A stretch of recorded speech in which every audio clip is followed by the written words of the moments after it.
ભરૂચમાં હળદરવા સ્થિત પ્લોટ વેચાણના બહાને કરોડોનું કૌભાંડ કરી રફુચક્કર થયેલા બે સામે નબીપુર પોલીસમાં ગુનો દાખલ થયો છે. ભરૂચ નબીપુર પોલીસ મથકમાં ભરૂચના સરદાર એપાર્ટમેન્ટ ચાંપાનેર ખડકી ભરૂચમાં રહેતા અને પંજાબ નેશનલ બેંકમાંથી નિવૃત્ત થયેલા અલ્કેશભાઈ ભાનુપ્રસાદ દવેરે ફરિયાદ નોંધાવી છે, જેમાં તેઓએ આક્ષેપ કર્યા છે કે તેઓ જે બેંકમાં નોકરી કરતા હતા ત્યાં નોકરી કરતા સહકર્મી વલ્લભભાઈ લુણાગડિયાનો પુત્ર હળદરવા ગામ નજીક જમીન રાખી પ્લોટ ફાળવણી કરી વેચાણ કરી રહ્યો હોય, જેથી તેમના પુત્ર બંસીલાલ વલ્લભભાઈ લુણાગડિયા રહે નંદેલાવ ગામ જય વિશાલ સોસાયટી દહેજ બાયપાસ રોડ ભરૂચ નાઓ સાથે પરિચય થતા અને તેના ભાગીદાર ભાવેશભાઈ ધનજીભાઈ ડોંગા રહે સુરત નાઓએ હળદરવા ગામે સર્વે નંબર 105 અને નવો સર્વે નંબર 19ની જગ્યામાં શ્રી વલ્લભ રેસિડેન્સીમાં રહેણાંક હેતુથી બિનખેતી ખુલ્લી જમીન પ્લોટ પાડેલ છે અને તે બાબતનો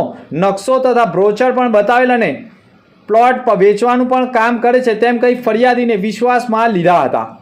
હળદરવા ગામની ખુલ્લી જગ્યામાં પ્લોટ અંગેના બ્રોચર બનાવતા જ ફરિયાદીને વિશ્વાસમાં આવતા ફરિયાદીએ પણ પોતાના નામે અને પત્નીના નામે આમ 3 પ્લોટ લીધા હતા, જેમાં 22,25,860 રૂપિયા નક્કી કરેલા હતા અને બંસીલાલ લુણાગડિયા તથા ભાવેશ ડોંગા નાઓએ જણાવેલ કે જ્યારે પણ તમને પ્લોટનું બાનાખત કરાવો ત્યારે તમારે ખરીદેલ દરેક પ્લોટ લેખે 50,000 રૂપિયા આપવાના રહેશે અને તમને બીજા 5 વર્ષના 60 હપ્તા કરી આપીશું તેમ કહી બંને આરોપીઓએ 2016 થી 2021 સુધીમાં રૂપિયા લીધા હોય અને તે દરમિયાન ફરિયાદીની પત્નીનું પણ અવસાન થયું હોય અને પ્લોટના નામે છેતરપિંડી કરી ફરિયાદી પાસેથી 97,15,499 લઈ નકલી બાનાખત કર્યા હોય અને આખરે ફરિયાદી છેતરપિંડીનો ભોગ બન્યા હોય અને તેમની સાથે ભરૂચ જિલ્લા સહિત સુરત, વડોદરા, અમદાવાદ સહિત અન્ય જિલ્લાના લોકો પણ ભોગ બન્યા હોવાનું સામે આવતા કરોડોનું ફુલેકું ફેરવી રફુચક્કર થયેલાઓ સામે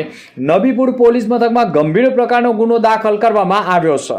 મારું નામ અલ્કેશ ભાનુપ્રસાદ દવે, ઉંમર વર્ષ 68, નિવૃત્ત પંજાબ નેશનલ બેંક સોલંગીમેલ ભરૂચ, 30મી સપ્ટેમ્બર 2018ના રોજ રિટાયર થયેલ છું. હું બીકોમ LLB છું. હાલમાં સરદાર એપાર્ટમેન્ટ ફ્લેટ નંબર 4 અને 5માં એકલવાયુ જીવન જીવું છું. અમારી ફરિયાદ એટલી જ છે કે અમે બેંકમાં જ્યારે પણ નોકરી કરતા હતા 2016ની સાલમાં અમારી બેંકમાં વલ્લભભાઈ લુણાગડિયા કરીને જે મોટી FDR, સેવિંગ બેંક તેમજ લોકર ધરાવતા હતા, એમની કાને પરિચય થયા બાદ એમનો છોકરો નામે બંસીભાઈ વલ્લભભાઈ લુણાગડિયા અને એના પાર્ટનર ભાવેશભાઈ ધનજીભાઈ ડોંગા એ 2 જણે SV ડેવલપ્સ નામની એક પેઢી ખોલી અને ભરૂચ હળદરવા ગામે આવેલી જમીનોમાં પ્લોટ પાડીને એ પ્લોટના માલિક છે તેવું બતાવીને અમો બેંકના 4 કર્મચારી, હું, મહેશ્વરી સાહેબ, શર્મિષ્ઠાબેન શાહ, મુકેશભાઈ શાહ અને અન્ય 6 વ્યક્તિઓ, જેમાં 3 વિધવા બહેનો છે અને બીજી 3 બહેનો છે, અમોએ બંસીભાઈની વાતમાં આવીને એક પ્લોટના રૂપિયા 500 લેખે બુકિંગના તથા બાના પૈસા હપ્તામાં દર મહિને 5,000, 7,000 નો જેવો ચૂકવતા. આ બધું ચાલ્યા પછી જુલાઈ 2016માં અમે પૈસા એકાઉન્ટ પે ચેકથી આપેલા છે. અમારી કાને બેંકનું સ્ટેટમેન્ટ છે. અમે બધા બેંકવાળાએ એકાઉન્ટ પે ચેકથી SV ડેવલપર્સના નામે ચેક આપેલા છે. આમ જોતા ધીરે ધીરે બધો થતા પણ અમોને 2001 માસ પૂરી થઈ ગઈ પણ 2026 અમોને પ્લોટ વેચાણથી બાકીની રકમ ચૂકવવા હોવા છતાં પણ પ્લોટ અમને વેચાણ આપી શકતા નથી. એનું કારણ એ છે કે મૂળ આ જગ્યા જે બ્રોચરમાં બતાવેલી છે એ જગ્યાના જ માલિક આ લોકો નથી અને એમણે બી જમીનના મૂળ માલિક જોડે 2016માં ખાલી બાનાખત કરી અને આ જગ્યા લીધી છે અને બાનાખતના પણ પૂરા રૂપિયા જે દર્શાવેલા છે એ આપેલ નથી. જમીનના મૂળ માલિક જોડે પણ 2022ની સાલથી લિટિગેશનનો કેસ ચાલે છે.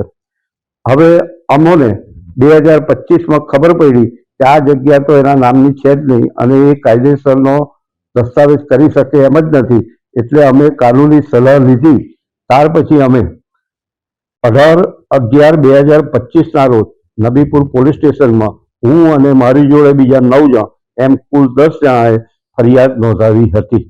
ફરિયાદીમાં અમે તમામ કાગળો, તમામ રસીદોની ઝેરોક્સ, અમારા નિવેદનો 2-3 વખત જઈને અમે આપેલ હતા.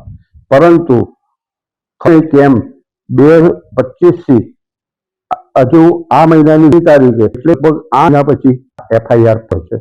હવે આ કોણ કાં રમત રમે છે એનું અમે જ્ઞાન નથી, પણ કોઈ બી રાજકીય માથું યા તો કોઈ બી પોલીસના મોટા ઓફિસર યા તો બીજા જે કોઈ પણ હોદ્દેદારો હશે એ આમાં મદદ કરતા હશે.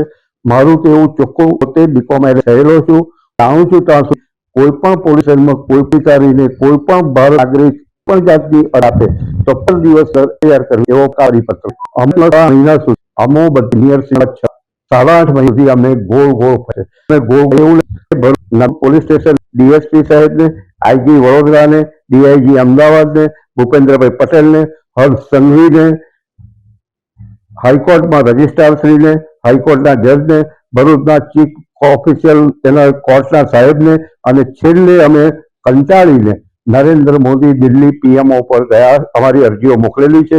તો PMO સાહેબે અમદાવાદ સેક્રેટરીને આમાં તપાસ કરવાનું કહેતા ન છૂટકે હજુ આ મહિનાની 20મી તારીખે નબીપુર પોલીસ સ્ટેશને અમારી FIR 10 જણની લીધી છે.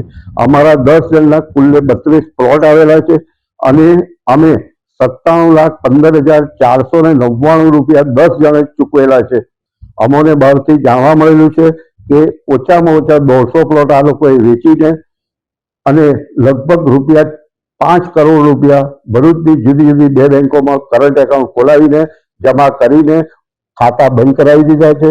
એમાં એક પ્રાઇમ બેંક અંકલેશ્વર છે અને બીજી પંજાબ નેશનલ બેંક સોનેરી બેલ છે, જેનું ખાતું પણ કોઈ હજુ દસ્તાવેજ થયા નથી કે અમારી જમીનનો નિકાલ આવ્યા પહેલા લોકોએ કરંટ ખાતા બંધ કરાવી દીધા છે. અમારી માંગણી છે કે અમને લેવો જોઈએ. અમારી ઉંમરને ધ્યાનમાં રાખીને અમે બધા 68 વર્ષ, આજે અમે થયા અને 8 વર્ષ થયા. અમારી આટલી મોટી પાછલી જિંદગીની મૂડી આ રીતે ચાલી ગઈ છે. માટે અમે વિનંતી કરીએ છીએ જે કોઈ હોદ્દેદારોને કે અમને તો આ પૈસા બને એટલા જલ્દી પાછા મળે એવી ગોઠવણ કરવી. ભરૂચની કોર્ટને પણ અમે વિનંતી કરીએ છીએ કે અમારી ઉંમરને ધ્યાનમાં લઈને અમારી આ જે પાછલી મૂડી હતી તેમાં વિશ્વાસઘાત કરી અને છેતરપિંડી કરેલી છે. જે કોઈ પણ આમાં કરેલી છે એ તમામની સામે કાયદેસર કાર્યવાહી થવી, અમોને ન્યાય મળે એવી અમે અપેક્ષા રાખીએ છીએ.